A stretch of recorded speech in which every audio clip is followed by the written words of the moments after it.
Hi everyone, Brian here, wishing you a great Monday and a wonderful week ahead. In this series, we're looking at passages from Scripture as a way of unraveling or opening up for us wisdom about the truth of the soul that lies within each one of us. It can be called the deep self, the cave of the heart, the depth of our being, that which we touch in meditation, the place of awe and inspiration, all of those kinds of things. There are many names for it, and you can find the one that's most comfortable for you. I use the word soul and refer to what emerges out of it and contributes to our overall experience of life as soulfulness. However, this series is also committed to the idea that as we've looked at Scripture, both within and from outside the church, we've been looking at it primarily as a history of the people of God, a way of how to live morally in God's world, and perhaps a way of understanding our own relationship with God, which comes under the veil of theology and religion. And all of that is, of course, there in Scripture. Our point here is that it is also a book that tells the story of the soul. And in my view, everyone who wrote anything from Genesis all the way to Revelation, regardless of what else they may have wanted to say or relay in terms of a story or a memory or a point of view or even a polemic, that at the same time, either they themselves or the people who edited and reflected on it wanted to ensure that it was telling the story of Abraham's deep experience of a God that rules the universe from outside of time and space and without any need for what we would today call energy and matter. And that this God, as creator of the universe and completely and utterly non-reliant on the physical realities of the universe, is nevertheless a compassionate divine truth that is in touch with all living reality through the soul. And so we're having fun right now looking at the book of Proverbs, especially since that book is really seen as a theological treatise coming out of the culture of the covenant community that's really telling us wisdom about how we ought to live our lives. I'm going to read chapter 5 from that book. And when I read it, go ahead and hear it in the traditional Christian mode of hearing these things, which is God has offered us grace, God has offered us opportunity to follow Jesus, or however you understand that, to be a good person, to be a good Christian. But God is also a God of justice, and therefore if you don't do that, then you are outside of the kingdom, you're ignoring God, you're a sinner, and you're probably doomed to perdition. Hear it with that voice, which is the traditional way to hear it, but then we'll go back and see if we can't just find right in the midst of a chapter from the Bible that just seems to fit in so closely with this kind of ugly, dualistic saint or sinner, saved or tossed into hell kind of point of view. So this is chapter 5. I'm reading from the Revised Standard Version, not because I think it's the best version, but it's the one that Episcopalians here in church, and we might as well study from the same translation. My child, be attentive to my wisdom, incline your ear to my understanding, so that you may hold on to prudence, and your lips may guard knowledge. For the lips of a loose woman drip honey, and her speech is smoother than oil. But in the end she is bitter as wormwood, sharp as a two-edged sword. Her feet go down to death, her steps follow the path to Sheol. She does not keep straight to the path of life. Her ways wander, and she does not know it. And now, my child, listen to me, and do not depart from the words of my mouth. Keep your way far from her, and do not go near the door of her house. Or you will give your honor to others and your years to the merciless. And strangers will take their fill of your wealth, and your labors will go to the house of an alien. And at the end of your life, you will groan when your flesh and body are consumed. And you say, "Oh, how I hated discipline, and my heart despised reproof. I did not listen to the voice of my teachers or incline my ear to my instructors. Now I am at the point of utter ruin in the public assembly. Drink water from your own cistern, flowing water from your own well. Should your springs be scattered abroad, streams of water in the streets, let them be for yourself alone and not for sharing with strangers. Let your fountain be blessed, and rejoice in the wife of your youth, a lovely deer, a graceful doe. May her breasts satisfy you at all times. May you be intoxicated always by her love. Why should you be intoxicated, my son, by another woman and embrace the bosom of an adulteress? For human ways are under the eyes of the Lord, and he examines all their paths. The iniquities of the wicked ensnare them, and they are caught in the toils of their sin. They die for lack of discipline, and because of their great folly, they are lost." So, once again, you can hear, I think, the traditional teaching of the church, again, trying to save people for Christ and save them for heaven and keep them out of hell. It's through discipline of obedience and the pursuit of wisdom, decency and honor. And of course, the great example in this passage is, which is obviously directed to men, that to be satisfied with marital relations and not to go whoring after other women. As a matter of fact, I recall when I was a student in seminary, my first year in seminary, I was assigned to be a student at the cathedral in London, Ontario. And in both transept windows, actually, which were enormous, simple but enormous Gothic windows, at the very apex, at the point of that Gothic arch, there was incised in a very Victorian kind of sketched way, the Eye of God. And I remember the dean of the cathedral once being convinced to do one of the reflections for the children, having them all sit around him, and everybody thought this was a great coup because the dean was notoriously sort of anti-children. And he sat there, and there were, these dozens of kids sitting around him, and he had them look way, way, way, way up into that transept to see the eye of God. And he leaned over and very sternly said to them, "That is the eye of God.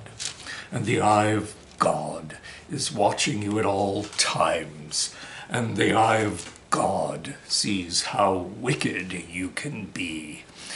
So never forget that you can't do anything in secret. God knows everything." So, of course, the people who'd wanted him to have a better relationship with the children were very chagrined that that was what he said. But it represents, because that's, when I was a young man, it certainly represents a point of view that the church has had for a very long time. And it's right here in the book of Proverbs, that the eye of God is right there watching us at all times. For human ways are under the eyes of the Lord, and he examines all their paths. The iniquity of the wicked, and that's where there's a period, by the way, and then it goes on. The iniquities of the wicked ensnare them, and they are caught in the toils of their sin. We tend to lump those together, that when God sees you, he will pounce upon you as a sinner. So we can see that it's the church has loved this idea of God is perhaps a loving God that wants you in heaven, but that God is also a judging God who is quite happy to have you tossed into outer darkness. And, you know, however the church wants to be in conversation about that, we know that that is not the focus of the spiritual journey or the voice of the soul. We recognize the voice of the soul as always urging us toward exactly what the book of Proverbs is about, deeper wisdom and acceptance of the presence of the divine in our lives, and an awareness of how that divinity in our lives plays itself out. So let's go back and see if we can relax about always hearing this dualistic approach to passages in Scripture, not only here, but throughout Scripture, where our traditional lenses have taught us to see the balance between heaven and hell, or whether you're justified by God or out of sorts with God, whether you're a saint or a sinner. This kind of dualism that somehow has snuck into Western consciousness. And by the way, which was reinforced profoundly through until the mid-20th century, was a profound sense of modern secular, humanistic, scientific outlook in which there was always a right and a wrong conclusion.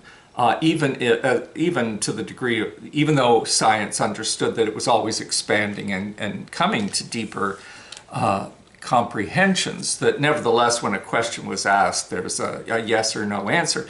So this, you know, pre-modern idea of the dualistic view of how to interpret Scripture was there, but it's been reinforced both in the Reformation and the Counter-Reformation by our appreciation for humanistic scientific worldview, which says there's a right answer and a wrong answer.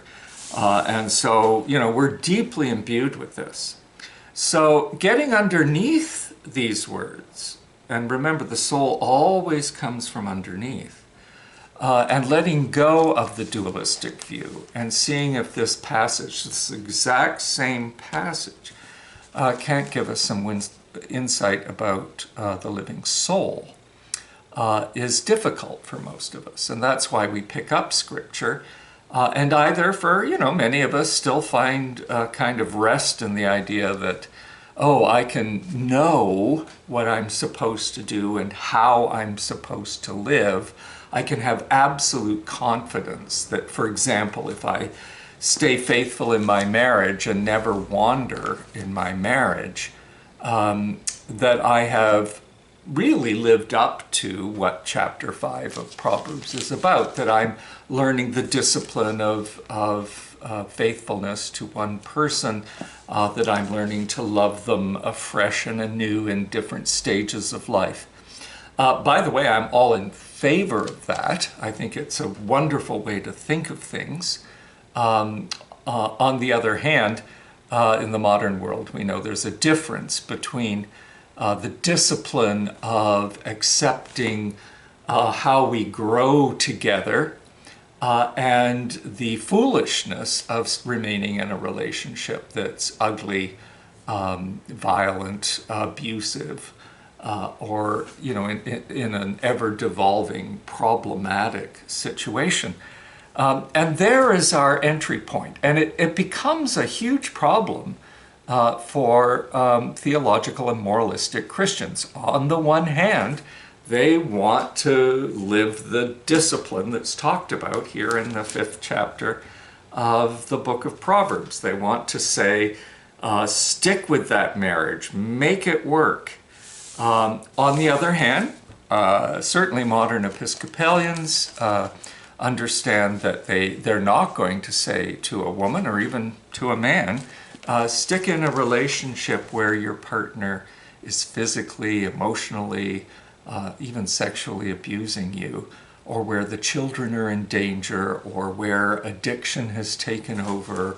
That we would not be saying that. But this this becomes a challenge to this thinking.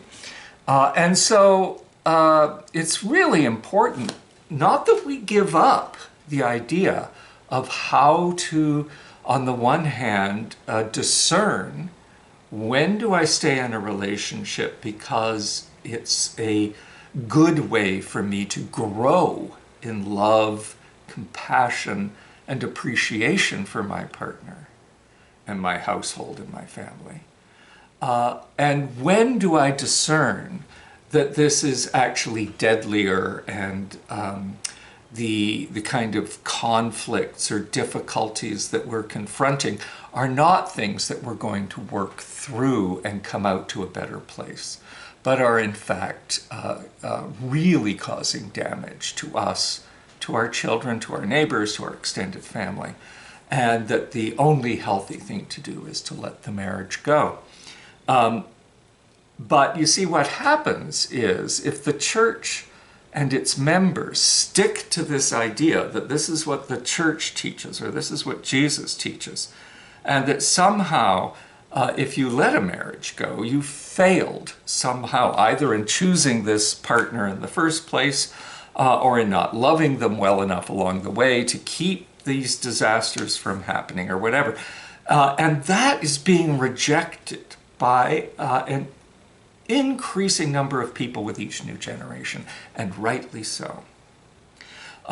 So the way we hold this together, in my view, is that we not reject the view of the theological, moral view that's presented here, but to hold up beside it the awareness of the voice of the soul.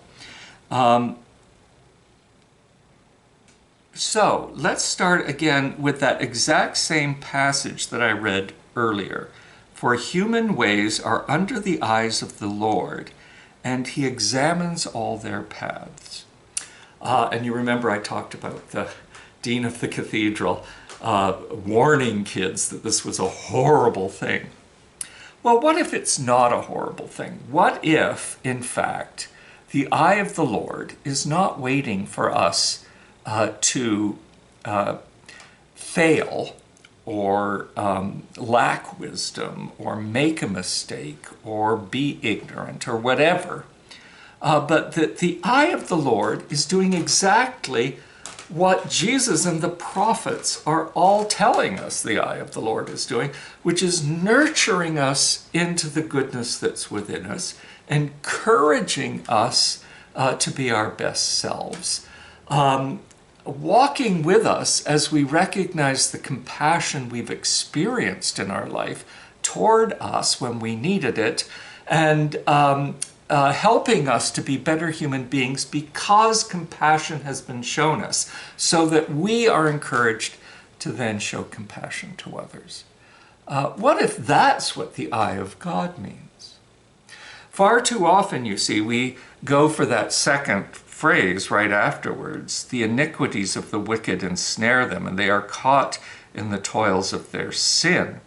And we hear that because the sentence beforehand says the eye of God is watching us, that somehow it's the eye of God that is causing the misery we have, that God watching us will punish us for moments when we've been foolish or hurtful, or just plain ignorant. We haven't had enough compassion or understanding in our life. But that isn't true. It's a brand new sentence. The first sentence, which is verse 21, for human ways are under the eyes of the Lord, and he examines all their paths. That's a sentence, one complete thought. Beginning with verse 22, the iniquities of the wicked ensnare them, and they are caught in the toils of their sin, for their lack of discipline.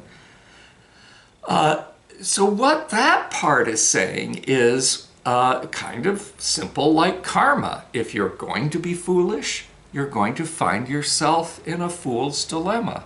If you're going to be mean-spirited, you're going to find that mean-spiritedness comes back at you.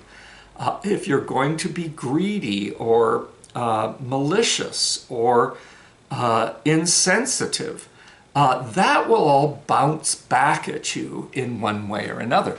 It's the entire story of Ebenezer Scrooge, the ghost of Christmas past, present, and yet to come.